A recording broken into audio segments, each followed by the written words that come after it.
Gagawa naman tayo ngayon ng masarap na Valenciana. Gagamit lang ako ng 2 tasa na malagkit na bigas. Ibabad ko lang ito sa royal ng 1 oras. At itabi muna ito at magisa na tayo ng bawang at sibuyas. Isunod natin ilagay itong balon-balunan ng manok at itong karne ng baboy. Kapag naluto na ilagay natin itong atay ng manok, naglagay nga pala ako dyan ng 1 pork cube at ground pepper na pampalasa. At isunod natin ilagay itong nababad na malagkit na bigas kanina.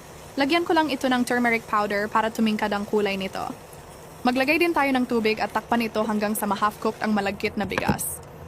At kung ganito na ay ilagay na itong naluto na chorizo at ricin, lagyan din natin ng coconut milk. Haluin lang ito at huli nating ilagay itong bell pepper at itlog sa ibabaw. Lagyan ko lang ito ng dahon ng saging para mabango kapag naluto na at takpan natin ito hanggang sa tuluyan ng maluto ang malagkit na bigas. Makalipas ang ilang minuto ay ito na ang ating masarap na Valenciana at napakadali lang din gawin. At kung natapos mong panoorin itong video, pwede ba malaman kung saang lugar ito nakarating? At maraming salamat po sa panunood.